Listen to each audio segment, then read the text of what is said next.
चाचा हमनी के नायका पीढ़ी में जितना ब्यास होता नहीं सो केहू रामायण महाभारत पढ़े के फेरा में नहीं खे के करा के का बोल दे तब मार्केट में आ जाए ई फेरा में बल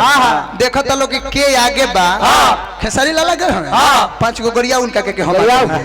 अजीत हल चला के हमें 20 गो बोल उनका के हम आगे हो जाए। देखिए केहू कतनो बड़का आदमी हो जाए मोदी जी हो जाए प्रधानमंत्री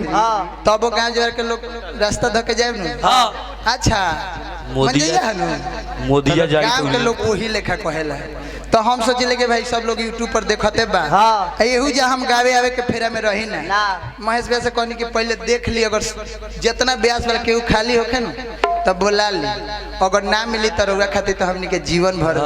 कैसे कि देखी जे घड़ी केहू ना दे घड़ी नया नया गीत गावत नहीं शुरू कइनी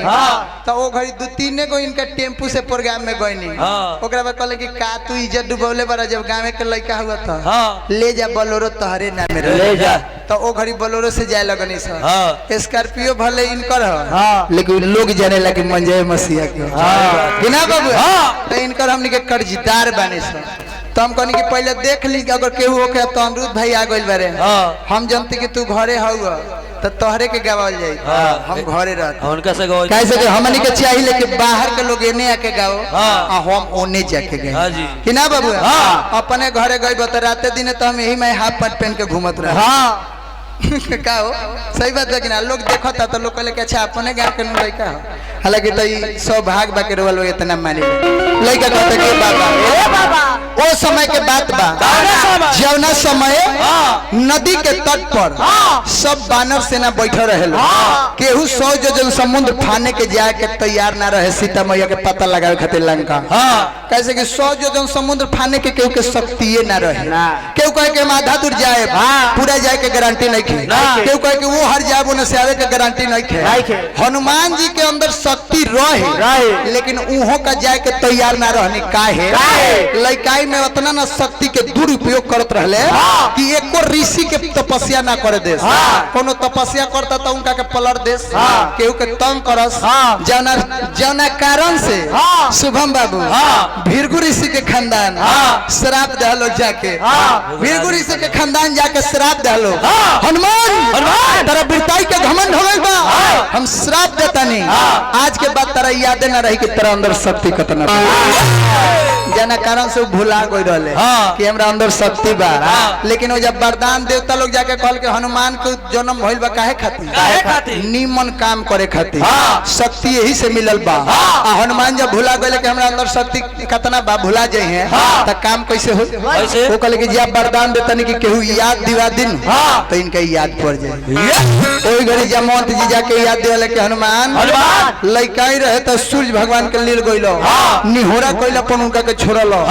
आज जब सियान भइल तो तेरा अंदर शक्ति बढ़े के चाहिए तो घट कैसे गइल कैसे कि ना बाबू तब हनुमान जी के याद पड़ल कि ना हमरा अंदर अपार शक्ति बा त अपन शरीर चौगुना बढ़ौले आ जाके सीता मैया के पता चाचा हमनी के नायका पीढ़ी में जितना ब्यास होता नहीं सो केहू रामायण महाभारत पढ़े के फेरा में नहीं खे के करा के का बोल दे तब मार्केट में आ जाए ई फेरा में बल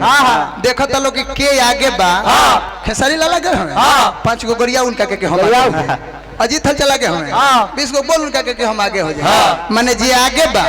ओकरा के बोल के उ लोग आगे होता आ उहे देख के लोग प्रोग्राम बांधले तक केवल बतनु बोलले बा अरविंद सिंह अभियंता के आ जब गावत इतना के गाव ही नहीं खे खाली बोलल के लेबा कि ना बाबू खाली बोलल के बा कि बहुत बोलत पंखा बंद हो गइल हाई बॉक्स बंद हो गइल देखो वो शायद बॉक्स बंद हो गइल कि ना बाबूआ ओकरा गाव ही नहीं के बताऊ खाली बोलता सीखे के फेरा में नहीं के ना तो लिखल बा कि हनुमान जी 5 भाई बारे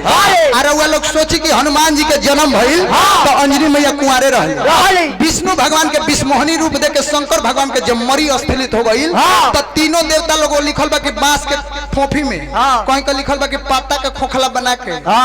दे दो आके दे जा कोनो मारते न नगेश्वर राय जी खेमाटी 1000 रुपया दिले बार बार हाथ देखो कि ना बाबूआ अब बांस के खोखा बना के ओकर ले जाके लोग कोयल का अंजनी के कान में है गुरु सीख करे के बदले डाल दे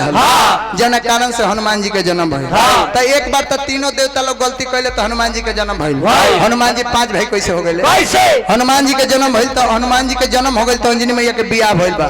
केसरी जी से। 5 भाई भइले मतिमान केतुमान गतिमान धीरतमान हनुमान लिखल बा कि हनुमान जी 108 भाई बारे सबनी जना के बियाह भइल बा। एगो हनुमान जी बांठा मारे हनुमान जी बांठा बारे बार बार कहले कि बांठा ब्रह्म चर्च में अंतर होला। बांठा के मतलब के लड़का सियान हो गइल बा अगुआ नहीं के अब त लोग कह कि जा सर अब तू बांठे रहब। अब ब्रह्म चर्च के मतलब कि बियाह भइल होखे शारीरिक संबंध ना भइल होखे मठ पर जाके उ सधुआ गइल हो त लोग कह कि साधु ही ब्रह्म चर्च हो।